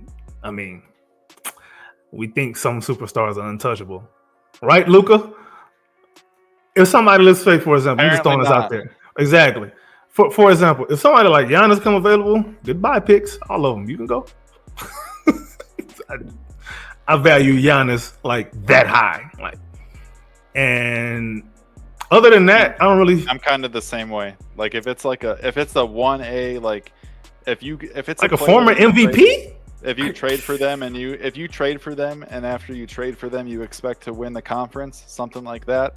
That's a trade I would consider. But like a kind of the level below that, like a Mikal Bridges type move, I don't think the Rockets need to kind of rush into that yet. Yeah. Now, if let's say they lose competitive second round series next year, they make it to the second round again, they have a disappointing loss or something like that, then you could say, okay, maybe we like our core, we like these players, but we kind of have them slotted in for this. We know what they are, and now we want to kind of make our swing, because a lot of times it's not a rebuild anymore, but it's kind of like they've rebuilt everything. So now they only got life in the NBA. You probably only got 1 or 2 big moves to make, and you got to get one of those moves right to like the ultimate goal of a championship, their big swing. We've seen it with some of those Pelicans teams, with the recent Phoenix Suns. If you miss on your big swing, the kind of the ripple effect, the year over year impact for the next 2, 3, 4 years, it stings if you miss on that move. So as hard as it is to kind of pinpoint, like everyone thinks they're right in the moment, I would just wait for the kind of opportunity to open up that you feel so good and so assured about it that you can kind of commit to it with your full backing and knowing that that's kind of your round in the chamber. Yeah, man, I think a lot of fans want us to make a big move for a big player. Sometimes the player you need is a Drew Holiday. Sometimes the player you need is a KCP or Aaron Gordon. I'm mentioning last couple of champions here, obviously, but you stick with your core. Them as the missing piece. Exactly. Sometimes, and then look at the Denver model, for example. They won a championship with 1 All-Star. I understand they were together. At that point, what was it? 7 years, 6, 7 years, something like that. Something like that. Yeah, and then same with Boston. People were saying trade Jason Tatum or trade Jaylen Brown, or they trying to pit these two against each other in the media every time. I'm like, y'all really just need something to talk about, huh? Next thing you know, they win a championship. All of that talk dies down. What happened to what you were just saying a summer ago? You know what I mean? Like, sometimes it's the moves around the margins to me that I think are a little bit more important than people give credit for. The sexy thing to do is always to trade for some, super decorated player. That's cute, that's pretty, but in reality, how often does that really work? even if you want to use the Golden State example, they already had their core set. And that was an anomaly of a situation where they happened to have cap room and KD was available. So you can't even use that as a model. You really just can't. But what the Warriors did do, you gotta gut your team, your right? For your picks, everything. But see, the Warriors already had their infrastructure set, and they pounced on the opportunity to, make a big splash without giving up anything.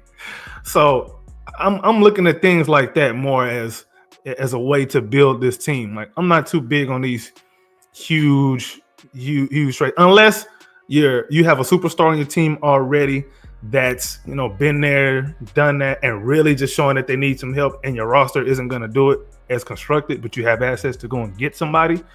Then you make that kind of a move, i.e. Boston in 08. That's the way to do it if you're really going to go for the super team. Like, I'm not trying to go and create super teams all over the place. People are just too enamored with that stuff. They want to be talked about in the media. I don't really care about all that. Don't talk about me in the media. That way, when you see me on your screen and I'm whooping your team, you get even more mad because you didn't see it coming. That's what you get. Why they call it car wrecks? Why do you think people get shell shocked in car wrecks? Because you don't see it coming. That's why they call it an accident. I'm trying to accidentally get under your skin and make you regret not paying attention. I love your punchlines, man. I try a little bit. Now, like it just feels so right on the nose every time you go to one of those. I don't know where this stuff comes from, man. I don't know. It just happens by itself. Now, as I say all of that, I'm going to ask you about one man that we kind of mentioned a little bit earlier.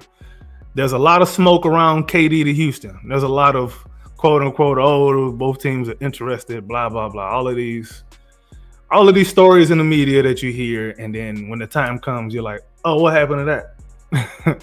So what are your thoughts on KD to Houston? What are some pros and cons you think? Pro for me, KD to Houston. He's such a malleable player. I feel like he's a really easy fit with any team. I think that a lot of times people like something like the Phoenix Suns stuff and the Brooklyn Nets stuff ending negatively. It kind of overshadows how good he still is. Even if you don't think that he's to the level he was with the Thunder or Warriors, he's still one of the 5 or 10 best players in the league. And I think that with KD, in a sense, you almost know exactly what you're going to get. He's so consistent, and this comes from his preparation, his play style.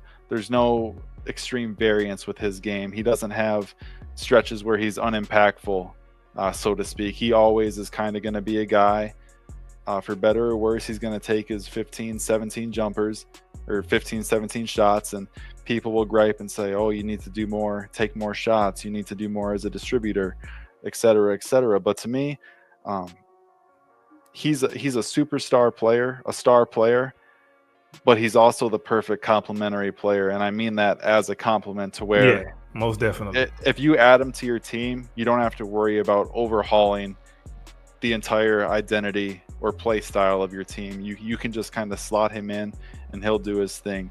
The downside to Durant, I don't blame him for this. He's had some unlucky injuries. Like he had the warm-up ankle sprain. He had that bad ankle sprain a few weeks ago. He had to play with the Nets where Bruce Brown fell into his knee. He had to play, I mean, obviously the Achilles. The Achilles are scary, man. They always happen on the most like incidental, like normal movement. Usually non-contact. Yeah, just literally like stepping and then it popped. But so I mean, besides the obvious of like age caveats of age and injury concern, I'm not really too concerned about a Durant trade, given that it seems like the Suns and him are going to split no matter what. That's going to play a factor in limiting his market. A player like him, they're going to get to choose 2 or 3 teams. So if you're one of those lucky teams to where he says, I want to go there, given his age, given his contract, to me, I would entertain that type of idea. I wouldn't trade Amen Thompson for Kevin Durant, though. I wouldn't. Under no circumstance. He wouldn't be part of the package in that. But I would, for a player like Durant, I would be willing to play ball. Okay. Now, let's throw this caveat in there. He's expiring in 26. So let's say you do trade for him. And because if you trade for Durant, if you're the Rockets and you trade for Durant, you're expecting to win a title in 26. That thing expires, and let's say we flame out in the Western Conference Finals. We don't even make it to the finals in the first place. We flame out, we lose to whoever the hell, and he's a free agent now. Or do we sign him contingent upon him signing an extension, knowing that we still got Jabari and Tari coming up? And what do we do? And then Fred is a team option this summer. Is he part of the package? Do we pick up his option and use him in that trade? If we do that, what's the solution at point guard? Are we comfortable with a man and Jalen running point most of the time now, knowing that you have Durant, a guy who can go get his own as well and run some things himself? Like, what is the thinking behind it? I guess my question is, does he solve more problems than he creates long term? Thinking big picture here. Do you want to use, what are the assets? What is the cost for him? Are we giving up too much to where if this flames out, we have no recourse? There's a lot to think about there. So I don't even know. I mean, a gun to my head, I don't even do it. I just play it at safe and just use the assets on other things that I think can help me around the margins. But it's hard to say no to KD. But he's also 37. If you're going to extend him, how many years do you extend him? What does the money look like? How healthy is he in the first, second year of that deal, knowing that when you get older, you don't get healthier? Like, so many variables go into it, man. And then you've seen what it looks like when other teams trade. Well, when the last two teams traded for him. Do you want to look like that? Do we have the infrastructure to withstand a KD flame out? Phoenix clearly didn't. You saw what happened with Brooklyn. They had to beg us for their picks back. And honestly, if I'm Rafael Stone, I'm holding them picks hostage over Phoenix. I'm like, I will call them and say, hey, y'all want y'all picks back? Yes? Okay, and I'm going to just hang up. I'll just hang up. I'll be mean. I'll be really mean about it. And you don't even get a chance to touch pick 25, a pick in this summer. No, I'm using those two. You want the other two? You want 27 or 29 back? All right, you do? All right. With that understanding, let me look at some other teams that I can trade those picks to that might piss you off.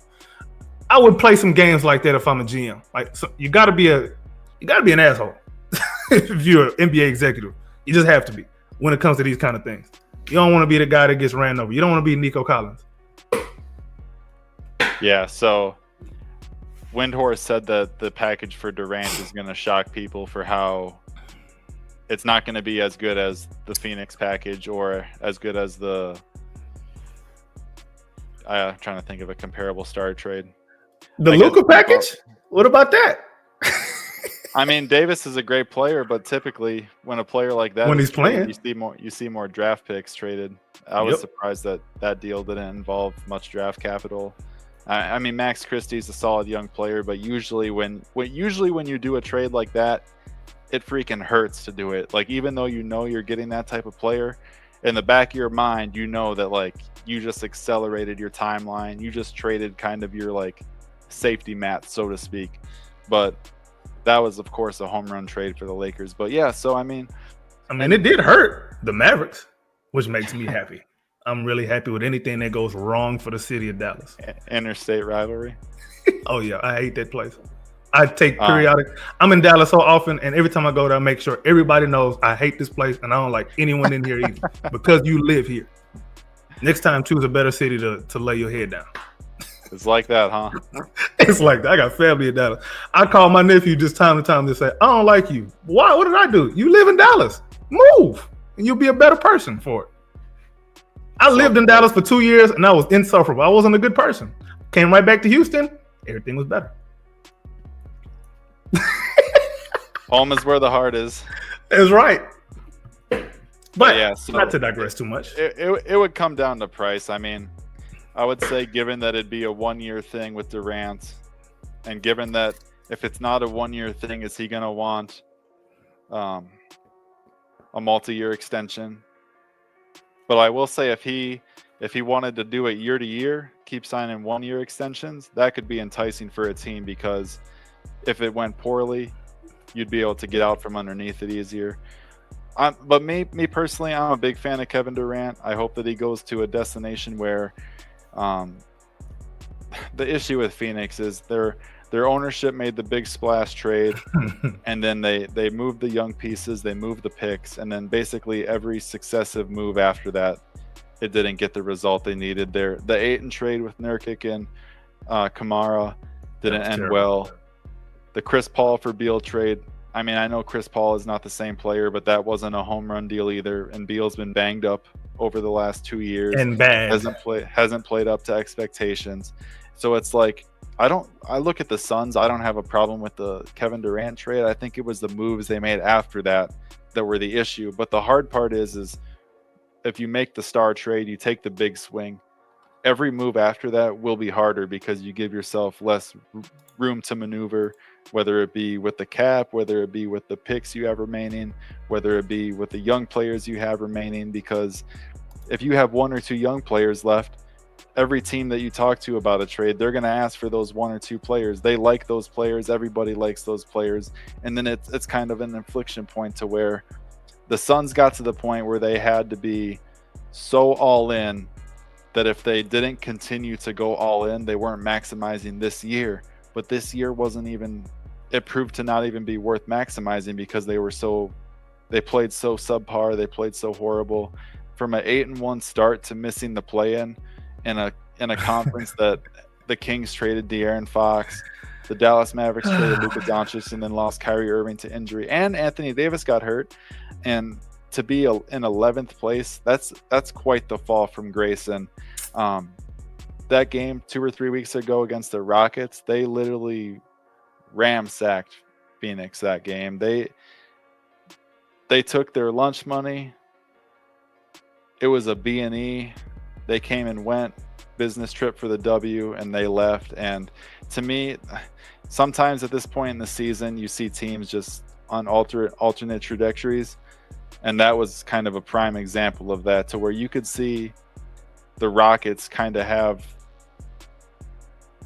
they might not have their quote unquote guy necessarily yet, but they have the foundation, they have the framework of ideally the next great, the next best, the next NBA champion Houston Rockets team in a perfect world. You look at the Phoenix Suns and all they have this offseason is question marks. Who's going to be on the team next year? Who's going to be coaching the team? Should we continue with James Jones? How much of a say should ownership have in things? How do they regain some draft capital? Do they try and get their own picks back? Do they just swallow their losses and try and win as many games as possible? So, yeah, it's a fun time to be a Rockets fan. And for the Phoenix Suns, unfortunately, it's going to be a striking off season one way or another. Well, it just goes to show sometimes the grass ain't always green on the other side. And you might want to think a little bit more long term than just jumping in the sun just because it looks nice to do at the moment. But hey, I think the Phoenix Suns are a case study that a lot of people can learn from. They ended up worse off than Brooklyn did. Brooklyn, at least, they got their direction back one way or the other. And then KD goes to Phoenix and they end up in the same situation as Brooklyn. But I think Phoenix situation is worse because this Bradley Beal contract is so atrocious. On top of that, he has this no trade clause. So he can't even go anywhere he doesn't want to. Then what do you do with Book? I don't blame him. They shopped him and it seemed like they were gonna do the trade, and he just said nope. But I don't feel bad for the Suns because they knew that when they did the trade. Bradley Beal's had a no trade clause this entire time. He moved his family from Washington. You knew this, and this had to be the perfect move. Bradley Beal had to be an all-star for this to work, and he wasn't. And for his play, he deserves blame. But from like a Phoenix Suns standpoint, I don't look at them as like a victim of anything. I look at it as they took their swing and they missed, and they're going to have to deal with that now. Is that trading Kevin Durant? Is that trading Devin Booker? Me personally, I hope they keep Booker just because I just think it's nice when a guy's with the team and a kind of a fan base becomes kind of connected to them, and it's kind of for good reason it's not a thing anymore. Like when teams are BSing and not building properly and not treating players properly, it's good that they kind of take control of their career. But at the same time, it's like, I don't know. I don't know what to think of the Suns. If you told me next year they're in the play-in, I wouldn't be surprised. If you told me they're the 5 seed, I'd probably be a little surprised, but I could see it. But the light at the end of the tunnel, you can't even make out the shape of it. Like you see a light. There's light. You're like, is it? Am I going further away from the light? Am I going towards the light? Is the light closing? So yeah. So they're at a crossroads for all intents and purposes.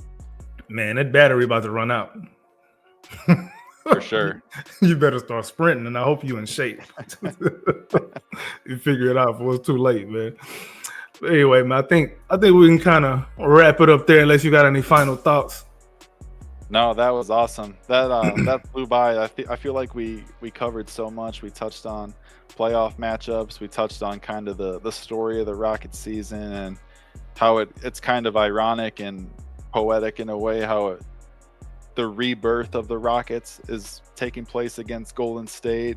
I just feel like the past 2 years for the Rockets, how I remember how down they were with the Steven Silas era and how it looked for them. And then they had the Kevin Porter Jr. situation where I felt like they did so much for Kevin Porter Jr. and he kind of threw away every opportunity he had with them. They treated him like the franchise player. With John Lucas, and how everyone speaks so highly of John Lucas and even Steven Silas. It didn't work out as a coach, but people always speak to him as like a positive figure for young players, and for it to just crash and burn like that. But then they hit on the Sengun pick. Jalen Green last season emerges, and even when he was quote unquote struggling, I still liked him as a player. Yeah. But I feel like they're kind of middle first round picks. Sengun, Eason, those hit, and then they made the veteran moves. Cam, I think, is a hit too. It's just he's a victim of circumstance at his position. That's a good way to put it. If he was on a lesser team or a team with less wing depth, if he was on a worse team or on a team that just needed to play more, need a playable wing, he'd probably be popping more with his scoring. He's a really good athlete, really good transition player. We'll see how the jump shot comes along, and a lot of the pre-draft stuff, people were worried about the injuries. I feel like he's stayed fairly healthy. I know he hasn't been a high minute player yet, but like if Cam Whitmore, the prospect, was in most drafts, I feel like he would be coveted. I mean, he was a lottery talent that slipped because of whatever the injury concerns and whatnot. And at that point in the draft, it was a good choice for the Rockets to go with him. Whatever happens with him, he's probably one of the guys that if they did make a trade, he'd probably be one of the pieces, I would imagine. Unfortunately. But yeah, so I mean, like I said, sometimes guys gotta make tough decisions. Yeah. This ends up like that, man. It's a business at the end of the day. It's the NBA, man. Sometimes you just get caught up in the numbers game. Man, that's kind of the downside of drafting best talent available rather than for need. But I would still always draft best talent available because I always believe that the talent will show itself eventually. If you draft cream for need, rises to the top. Yeah, the cream will rise to the top. I mean, drafting for need is understandable, but if the need that you draft for doesn't have the talent of somebody, you're gonna look real stupid in 5 years when somebody you passed up on is balling on another team, and you're like, damn, that could have been me. It's kind of like you see a girl in high school, and you're like, not really. She's nice.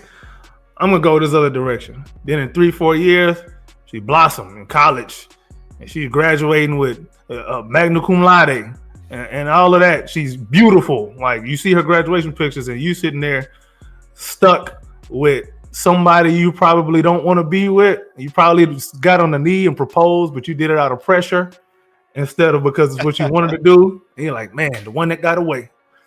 Oh, you don't want to be in that situation. You don't want to ever be in that situation. I'd rather be in a Rocket situation where they got talent sitting on the bench rotting away than being with somebody who you drafted and is worth nothing. Because the guy that's rotting away is still worth more than the guy who's rotten and can't play at all, even though there is a need. I'd rather have this situation. Worse, I guess the worst of two evils, better of two evils? I don't know. Whatever the saying is. The better of two evils, worse than two evils. Man, just either way it's going to hurt. One of them going to hurt less, I guess. Or Two foods that's bad for you. One of them gonna give you gas. The other one gonna give you diarrhea. Pick which one. Like, is what it is. But we can go ahead and wrap it up there, man. Tell everybody where they can find you at once again.